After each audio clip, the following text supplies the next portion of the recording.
사임했다. 진짜 울트라 우익 정권이 들어서는 거예요.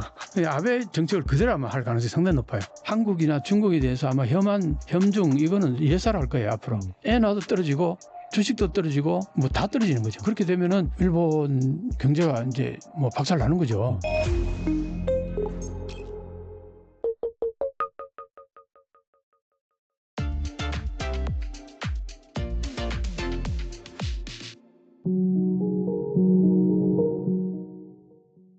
이명찬 박사님 모셨습니다. 안녕하세요. 네, 안녕하세요. 네, 또 박사님 모시고 또 일본의 주 이슈 살펴보도록 할 텐데 얼마 전에 이제 일본이 7월 20일 날 참의원 선거에서 이 자민당이 참패를 했습니다. 예전에도 나오셔가지고 그 가능성에 대해서 네. 계속해서 말씀하셨는데 드디어 이제 결과가 나왔고 실제로 이제 참패를 했고 근데 보니까 일본이 퍼스트를 내세운 그 신생 정당이 돌풍을 일으켰어요. 네. 많은 의석수를 좀 가져갔더라고요. 근데 여기가 보니까 정말 이 외국인 배척 구호와 함께 상당히 뭐 시위까지도 벌이고 있다라는 얘기가 있던데 실제 일본 사회 분위기는 어떤가요? 그게 참정당이라고 그러죠. 참정당이 돌풍을 일으켰는데 한석이었다가 15석으로 늘었어요. 엄청나죠. 엄청나네요, 진짜. 그러니까 이제 이게 돌풍이라고 이제 봐야 되는데 한마디로 말해서 자민당의 보수 지지층들 있잖아요. 전통적인 보수 지지층들이 이시바 시게루가 약간 진보라 그랬잖아요. 자민당 내에서. 그러니까 이시바 시게루 못마땅한 거예요. 거기에서 이제 우익적인 발언을 하는 이 참정당에 전통적으로 자민당 우익들 지지자들이 그쪽으로 옮겨간 부분이 있어요. 그러니까 이제 참정당은 그럼 어떻게 해서 그렇게 지지를 많이 얻었느냐. 그게요, 기본적으로 이런 겁니다. 일본이 최근에 내가 늘 얘기했지만 엔저로 인해 가지고 그 다음에 임금은 오르지 않는데 물가는 오르고 그 다음에 쌀값이 200% 오르고 막 이러니까 이제 일반 서민들 생활이 많이 팍팍해진 거죠. 그 부분에 대해서 참정당이 엄청나게 긁어준 겁니다. 첫째, 세금을 없애라 이거예요. 소비세 10%. 네네. 이거 얼마나 듣기 좋아요. 완전 포퓰리즘 아닙니까, 근데? 그 다음에 네. 저기 아동 수당을 네. 10만 원 지급하라. 이게 완전히 먹혔다는 거예요. 그런데 이제 이 참정당이 주장하는 내용을 좀 더 들어가 보면은 완전히 우익적인 거예요. 예를 들면은 헌법 개정에 대해서 헌법 초안을 이렇게 이제 내세우는데 거기 보면은 그 개인 주권이 아니고 국민 주권이 아니고 국가 주권 가까워요. 거의 옛날 군국주의에 가까운 거죠. 그러네요. 제국주의 뭐. 제국주의로 돌아가자는 네, 얘기예요. 네. 그 헌법 그 쓰는 내용들 보면 헌법 전문가들이 보면은 이거는 정말 형편없는 초안이다 이렇게 얘기해요. 이 헌법을 전혀 모르는 사람이 쓰는 것 같다 그렇게까지 하는데 사실 그런 거 가지고 뭐 선거 유세할 때에 헌법에 대해서 뭐 그렇게 많이 얘기하는 건 아니거든요. 그럼 결국은 이제 세금 줄여주겠다. 그 다음에 아동 수당 주겠다. 이건 바로 생활에 밀접하게 다가오는 거잖아요. 그 다음에 이제 외국인 배척 저펜 퍼스트라는 얘기를 하는 거예요. 네. 저펜 퍼스트라는 개념이 아메리카 퍼스트가 먹혀 들어가잖아요. 유럽에서도 유럽 퍼스트, 뭐 독일 퍼스트 뭐 다 그런 맥락들이 있어요, 보면. 그렇죠. 네. 그러니까 우리 살자 이거예요. 과거에는 이제 글로벌제신 해가지고 전 세계가 하나의 흐름으로 인해서 같이 동반 성장 뭐 이런 개념이 있었다면은 그게 전부 이제 끊어지면서 서플라이 체인이 끊어지면서 팬데믹 이후로 그렇게 해서 된 부분이 굉장히 강하잖아요. 그래서 이제 대부분 보면은 우리부터 먹고 살자 이거예요. 이제 그게 이제 일본인의 상륙을 한 거죠. 그 사상이. 그런데 이제 일본에서 그러면 저펜 퍼스트가 왜 그렇게 좀 먹혔냐 하면은 최근에 내가 얘기 많이 했습니다만 일본의 오버 투어리즘이라는 얘기 많이 하죠. 그렇죠. 사람이 너무 많아요.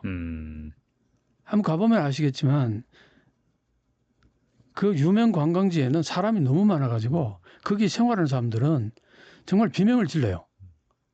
생활이 안 돼요. 버스를 타려고 그래도 뭐 이게 관광객들이 너무 많고 그 다음에 뭐 그냥 그 큰 짐들 가지고 버스에 실어 놓으면은 엄청 불편하거든요. 근데 그런 부분들이 저펜 퍼스트, 외국인 배척 이런 부분에 약간의 이제 영향을 줬다고 봐요. 물론 이제 일본 국민들도 외부 여행객들이 국내에 들어와서 돈을 쓰고 하면은 일본 경제에 도움이 된다는 거 왜 모르겠어요. 그렇긴 한데 사실은 그 여행으로 돈 버는 사람들은 업자가 따로 있을 거고. 그렇죠. 네. 여행업자들이 더 돈 버는 거지 일반인들 돈 버는 거 아니잖아요. 근데 그런 부분들이 있다 보니까 대부분의 일반 국민들은 불편한 거예요. 외국인들이. 거기다가 또 하나는 이런 게 있습니다. 늘 얘기하지만 지금 일본은 물가가 너무 싸다요. 전체적으로 다. 그러다 보니까 외국인들이 와가지고 눈이 이렇게 하트가 뿅뿅하는 거예요. 어떻게 물건이 이렇게 싸냐. 그러다 보니까 그걸 옆에서 보잖아요. 음식점에서 서빙하는 일본인들이 보잖아요. 저 가격이면 일본인들은 먹기 힘들 텐데 외국인들은 아무렇지도 않게 먹는단 말이에요. 상대적 그것도 박탈감 이런 게 사회적 박탈감 이런 게 되게 큰데 그 중에서도 한국인, 중국인들이 더 많다고 생각해 보세요. 일본인들이 옛날에 자기들이 돈 많을 때는 한국, 중국 가서 그냥 한마디로 말해서 후진국에 가가지고 강력한 애나 쓰는 재미로 돌아다녔다고요. 그런데 지금은 오히려 한국 여행객들이나 중국 여행객들이 더 돈을 잘 써요. 네. 그런 거 보면서 상대적 박탈감, 뭐랄까 그런 것들이 굉장히 강했던 거죠. 그걸 긁어준 거예요. 그런 느낌을. 그러니까 이제 이 참정당 대표가 선거 운동할 때 이렇게 옆에서 들어보면은 일관성 있거나 막 철학이 아주 탄탄하거나 이런 게 아니라 일반인들이 듣기 좋은 얘기는 다 하는 거예요.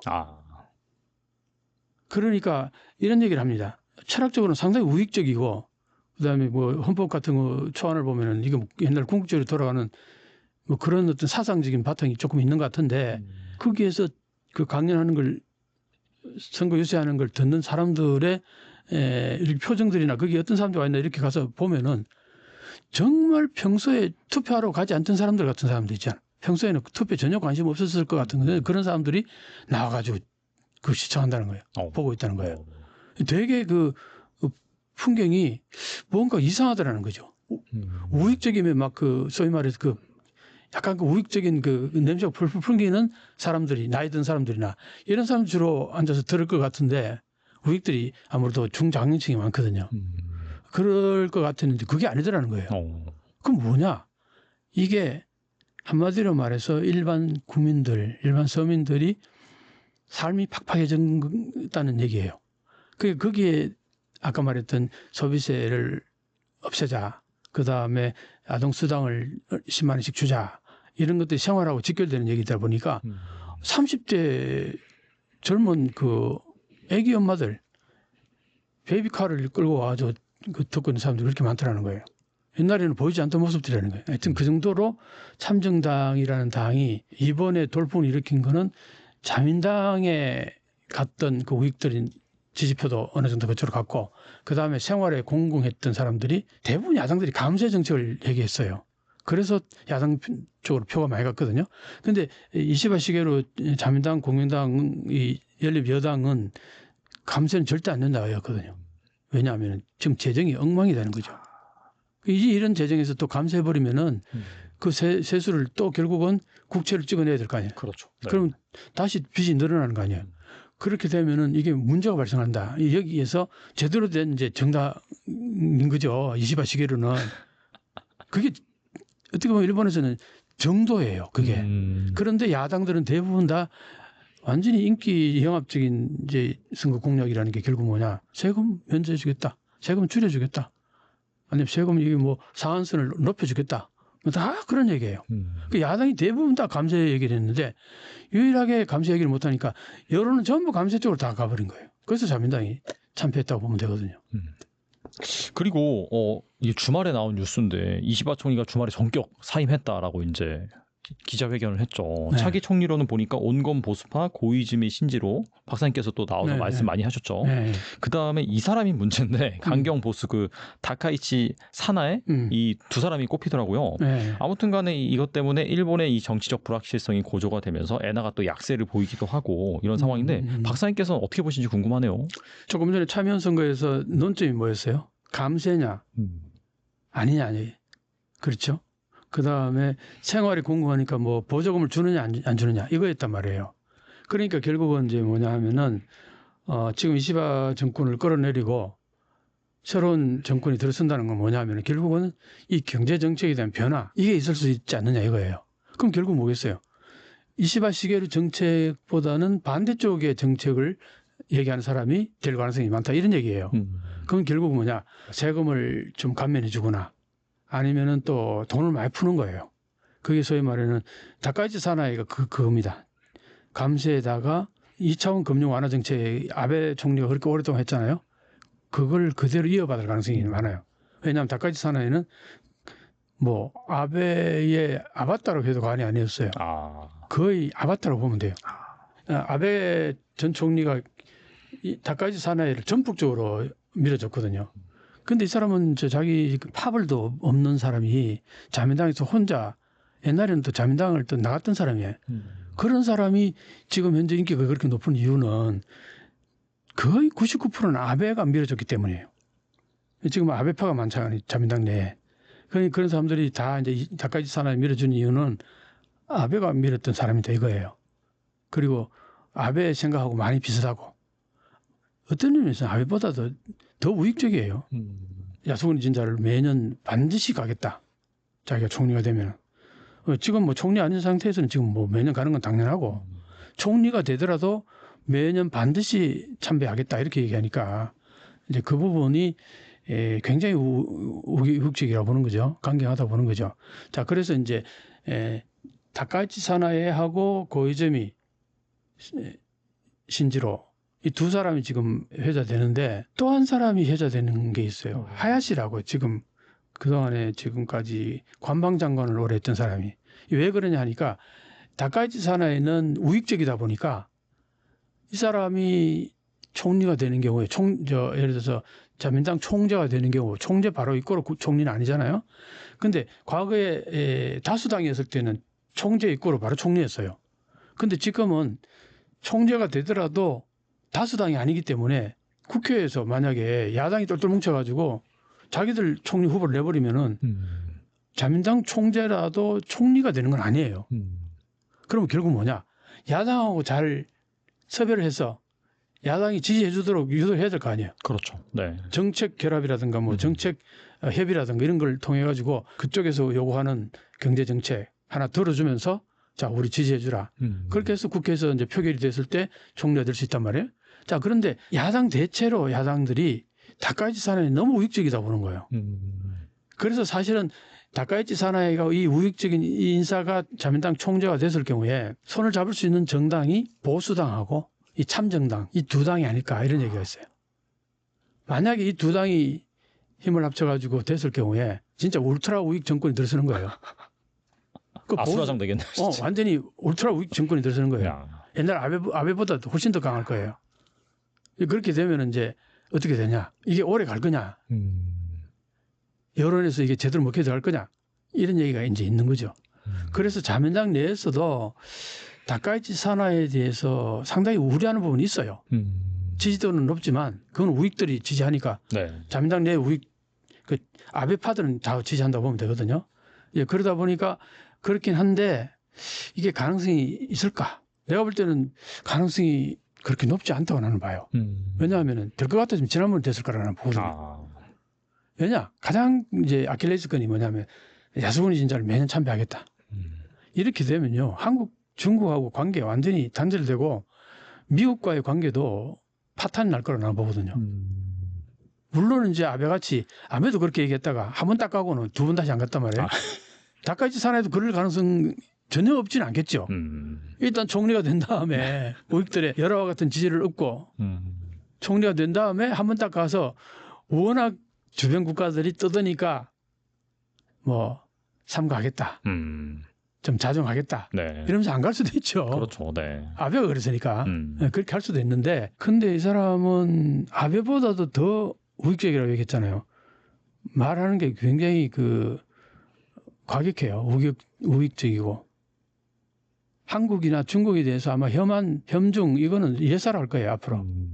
거의 고려 없이. 그러면 이제 어떻게 되겠냐 이런 부분들이 있는 거죠. 그래서 이제 다카이치 사나이 그렇고 이제 고이즈미 같은 경우에는 어떠냐면은 지난번에 왜 안 됐냐면은 지난번에 한번 토론회 딱 방송에서 토론회 하면 딱 그치고 바로 아웃됐거든요. 왜냐? 질문한 데 대한 답이 영 수준 미달. 거의 초등학교 수준으로 답변했다는 거예요. 그러면서 바로 그냥 아웃돼 버렸어요. 근데 1년밖에 안 지났는데 그 상황이 어디 가겠어요? 그러게 그건 뭐 단기간에 해결될 문제 아니에요. 부분이 아니어서. 네. 이제 이 사람이 이제 43인가 4인가 이러니까 내가 볼 때는 최소한 50대 중반까지는 강요를 계속 거치고 한 10년 공부도 열심히 하고 총리 공부를 열심히 하고 특히 이제 그 외무성 장관이죠. 우리로 치면 장관이죠. 그걸 꼭 거치기를 바래요, 보통. 왜냐하면 그래야 세계를 돌아다니면서 국가들과 관계도 이게 국제 감각을 이제 키우는 거 아니에요? 네, 네. 그리고 또 국제 감각뿐만 아니라 해외 나왔을 때는 말 조심 되게 해야 되잖아요. 그렇죠. 그런 네. 부분들 그게 이제 소위 말 정치가로서 세련되게 이제 정제가 되는 거거든. 이제 그런 과정들을 거쳐야 되는데 이 지금 고혜점이 씨는 강요를 지금 요번에 이게 처음인가 그럴 거예요, 아마. 그때 1년도 안 됐잖아. 지금 요번에 농림수산성 장관을 한 게 쌀값 때문에 그렇죠. 급거 이제 채택된 거 아니에요. 그러니까 내가 볼 때 오래 안 됐다고요. 물론 이제 쌀값 잘 어느 정도 이렇게 좀 낮추고 이런 부분들 거기에서 여러 가지 노하우 같은 걸 잘 한 거는 점수를 많이 땄어요. 그렇긴 한데 그것만 가지고 총리 되기에는 내가 볼 때는 부족하다고 봐요. 자, 그러니까 이 두 사람이 어떻게 보면 인기는 있는데 네. 치명적인 결함이 두 분 다 있는 거예요. 내가 볼 때 두 사람 다. 그래서 하야시라는 사람이 이제 얘기가 되는 거예요. 하야시라는 사람은 기시다 총리 파벌에 속했어요. 이 하야시라는 사람이. 근데 이 하야시라는 사람이 어떤 사람이냐면은 되게 온건해요, 사람이. 그리고 일단은 적이 그렇게 없다고 보면 돼요. 무색무취 가깝다고 보면 되고 그리고 이제 영어를 잘해요. 하버드에서 공부를 했으니까. 그러니까 그 사람은 지적 능력도 이제 뛰어나고 총리로서의 역량은 충분히 갖췄다고 보는데 이 사람이 인기가 별로 없어. 무색무취라는 거예요. 그러면 정치에서 좀 인기 얻기 힘들죠. 그렇죠. 네, 특성이 없으니까. 아베 같은 경우에는 자기 편은 막 완전히 감싸주고 아닌 사람들은 완전히 배척하고 그 적과 아군의 경계를 확실하게 하고 아군한테 이권들 다 몰아주고 안 좋아하겠어요? 근데 이 사람은 그게 아니래. 그럴 수밖에 없는 게 합리적인 사람이 그럴 수가 없어요. 그렇죠, 사실. 네. 그 이 사람은 하야시라는 사람은 굉장히 합리적이고 온건하고 그래서 이제 사실은 능력으로 보면 벌써 총리 될 제목감인데 내가 볼 때는 바로 이런 문제들 때문에 그리고 결정을 잘 못 내린대요. 아, 우유부단하다. 우유부단. 치명적인데. 치명적인 거예요, 이게. 근데 이번에는 조금 의욕을 이제 표시한다고 그건 합디다.